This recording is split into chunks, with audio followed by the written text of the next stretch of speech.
ప్రస్తుతమున్న పరిస్థితుల్లో thalassemia haemophilia బారిన పడిన వారిని ఆదుకునేందుకు ప్రతి ఒక్కరూ ముందుకు రావాల్సిన అవసరం ఎంతైనా ఉందని పలు స్వచ్ఛంద సేవా సంస్థల సభ్యులు పేర్కొన్నారు. కడప నగరంలో రిమ్స్ ప్రభుత్వ ఆసుపత్రి ప్రాంగణంలో జిల్లా బాల భవిత కేంద్రం, కడప చాప్టర్ హిమోఫోలియా సొసైటీ సంయుక్త ఆధ్వర్యంలో తలసేమియా హిమోఫోలియా బాధితులకు మెగా వైద్య శిబిరాన్ని నిర్వహించారు. కార్యక్రమంలో కడప నగరంలో ఈ వ్యాధుల వల్ల ఇబ్బందులు పడుతున్న చిన్నారులు, బాధితులు పెద్ద ఎత్తున పాల్గొన్నారు. ఇలాంటి మెగా మెడికల్ క్యాంపు ద్వారా తలసేమియా హిమోఫోలియా బాధితులకు ఆసరాగా ఉంటుందన్నారు. కార్యక్రమంలో ప్రముఖ వైద్యులు పాల్గొన్నారు. హిమోఫీలియా అనేది ఫ్రీక్వెంట్గా బ్లీడింగ్ అయ్యే లక్షణాలు ఎలా అంటే జాయింట్స్లో కానీ కండరాల్లో కానీ మరల బ్లీడింగ్ అవుతున్నప్పుడు మనం దీన్ని రికగ్నైజ్ చేసి త్వరితంగా జిల్లా పిల్లల హాస్పిటల్ కనుక తీసుకెళ్తే అక్కడ దీనికి కావాల్సిన టెస్టులు టెస్టులు చేయడం ద్వారా దీనికి తెలుస్తుంది. తెలిసినప్పుడు దీనివలన ఈ హీమోఫీలియా వలన బాధపడకుండా అంటే బ్లీడ్స్ వచ్చిన ఎమ్మటే గనక ఫ్యాక్టర్ 8 కానీ ఫ్యాక్టర్ 9 కానీ తగిన మోతాదులో తగిన రోజులు కనుక ఇప్పించుకుంటే దీనివలన డిజబిలిటీ ఏమీ ఉండదు. కాబట్టి ఎప్పుడైనా కూడా ఏ పిల్లల్లో కానీ పెద్దల్లో కానీ ఏ కారణం లేకోకుండా ఫ్రీక్వెంట్గా బ్లీడ్స్ అయితే మనం ఈ వ్యాధిని రికగ్నైజ్ చేయాల్సిన అవసరం ఉంది. దీనికి టెస్టులు చేయటం వలన సఫరింగ్ని నివారించవచ్చు. దాదాపు మనకి ఈ కడప చుట్టుపక్కల ఈ హీమోఫీలియా బారిన పడిన వాళ్ళు, హీమోఫీలియా ఏ కానీ బి కానీ దాదాపు 150 మంది పేషెంట్స్ ఉన్నారు. ఇక్కడ డాక్టర్ ప్రసాద్ గారు haemophilia factor HFI Kadapa chapter ద్వారా, అలాగే రిమ్స్ ఈ గవర్నమెంట్ హాస్పిటల్లో ప్రతి వారికి ఈ హీమోఫీలియా వ్యాధి బాధపడినప్పుడు ఎప్పుడన్నా బ్లీడ్స్ వచ్చినప్పుడు త్వరితంగా ఫ్యాక్టర్ ఇప్పించుకునే ఫెసిలిటీ ఉంది. కాబట్టి అందరూ ఈ బ్లీడ్స్ని త్వరితంగా రికగ్నైజ్ చేసి ఫ్యాక్టర్స్ ఇప్పించుకుంటే దీనివలన డిజబిలిటీస్ లేకపోకుండా చూసుకోవచ్చు.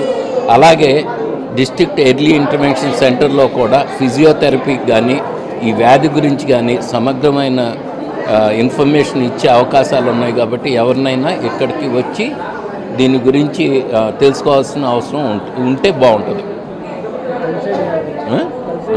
థాలసీమియా అనేది బ్లడ్కి సంబంధించిన జెనెటిక్ డిజార్డరు. దీనివలన ఏంటంటే ఇది 4 నుంచి 6 నెలల మధ్యలో బయటపడుతుంది.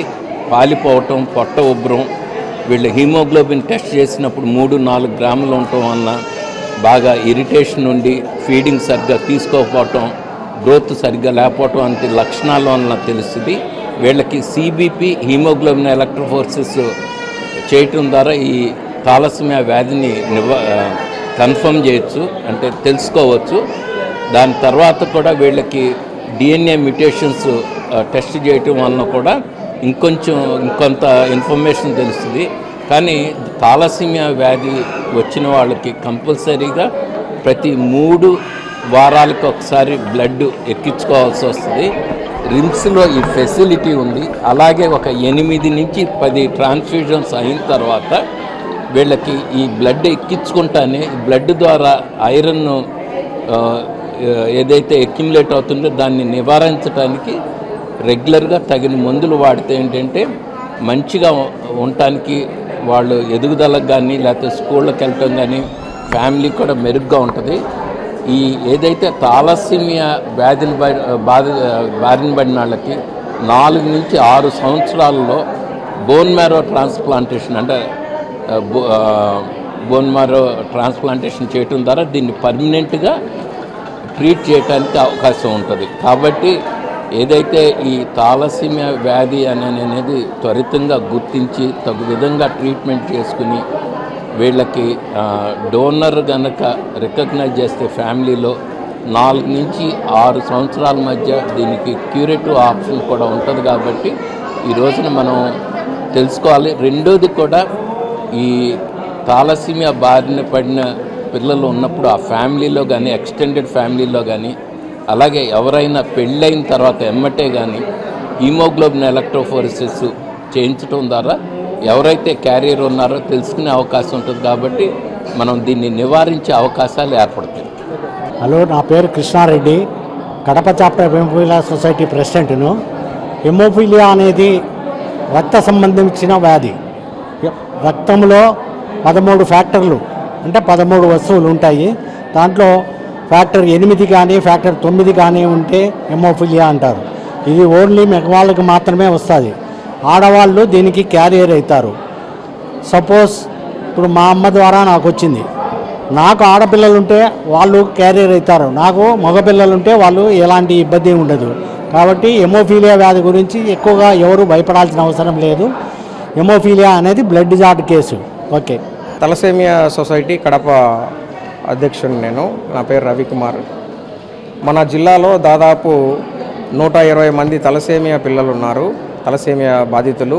వాళ్ళు పుట్టుకతోనే తలసేమియా జెనెటిక్స్ డిసార్డర్ వల్ల జీవితాంతము 15 రోజులకు ఒకసారి బ్లడ్ ఎక్కించుకునేటటువంటి పరిస్థితి. బ్లడ్ దొరకక ఆ బ్లడ్ మల్టిపుల్ టైమ్స్ ఎక్కించుకోవడం వల్ల వాళ్ళకు ఉండేటటువంటి ఆర్గాన్స్ అన్నీ చెడిపోయే అవకాశం ఉంది, ఎక్కువ కాలం బ్రతికే అవకాశం లేదు. ఈ మెడికల్ క్యాంపు ద్వారా మన డిఐసిలో బాల భవిత కేంద్రము, ఆర్బిఎస్కే, జీజీహెచ్ కడప ద్వారా ప్లస్ మన ఎమటో ఆంకాలజిస్టులు డాక్టర్ రమణ దండమూడి వారిచే ఈ యొక్క కార్యక్రమం ఏర్పాటు చేయబడింది. మా యొక్క సొసైటీ తలసేమియా సొసైటీ ఆధ్వర్యంలో కూడా ఈ యొక్క చిన్నపిల్లలకు ప్రతి సంవత్సరము మేము ఈ విధంగా ఆర్గనైజ్ చేసి వాళ్ళకు ఈ బ్లడ్ ఎక్కించుకోవడం వల్ల వచ్చినటువంటి ఆ యొక్క మార్పులు, బాడీలో ఏమేమి ఆర్గాన్స్ ఎలా ఉన్నాయి అనేటువంటి పరిస్థితుల్లో వాళ్ళకు సంబంధించినటువంటి ట్రీట్మెంటు, మందులు ఇవ్వడానికి డాక్టర్లు అన్ని పరీక్షలు చేశారు. డిఐసి బలభవిత కేంద్రం వాళ్ళు కొంచెం ఖర్చులతో ఈ యొక్క కొన్ని టెస్టులు చేయించి దానికి సంబంధించినటువంటి మెడిసిన్స్ డాక్టర్ ద్వారా ఇప్పిస్తున్నారు. ఆ యొక్క డయాగ్నోసిస్ ద్వారా రిమ్స్లోనే మన ఆరోగ్యశ్రీ ద్వారా కూడా మనం మందులు తీసుకోవడానికి అవకాశం ఉంది. ఆ విధంగా కూడా డాక్టర్లు కూడా ఇక్కడ పీడియాట్రిక్స్ వార్డు డాక్టర్లు కూడా వచ్చారు, హెచ్ఓడి వారు కూడా వచ్చారు, వంశీ సార్ వాళ్ళు కూడా చూశారు. ఏమేమి మందులు మనకు సరిగా ఇవ్వడం లేదు, బ్లడ్ ఎంత క్వాంటిటీ ఇవ్వాలన్నటువంటిది నిపుణుల చేత వాళ్ళు తెలుసుకొని ఆ విధంగా బ్లడ్ కూడా ఇస్తామని చెప్పి వాళ్ళు తీర్మానం చేశారు. చేసేవాళ్ళు మాకు దయచేసి రక్తదానం చేసేటటువంటి వారు దయచేసి ఈ పిల్లల కోసం మీకు వెసులుబాటు ఉన్నటువంటి సమయంలో ప్రతి 3 నెలలకు ఒకసారి రక్తదానం కూడా చేయాలని ప్రజలను మేము కోరుకుంటున్నాము. అలాగే ఈ ట్రీట్మెంట్ డాక్టర్లు కూడా మాకు గమనించి ఈ పిల్లలకు మంచి భవిష్యత్తు ఉండేటట్టుగా మంచి వైద్యాన్ని అందించాలని మన జీజీహెచ్ కడప వారు కూడా మంచి వైద్యం అందించి సరైన సమయంలో వీరికి వెసులుబాటును కల్పించాలని, మందులు కూడా సరైన సమయానికి ఆరోగ్యశ్రీలో అందించాలని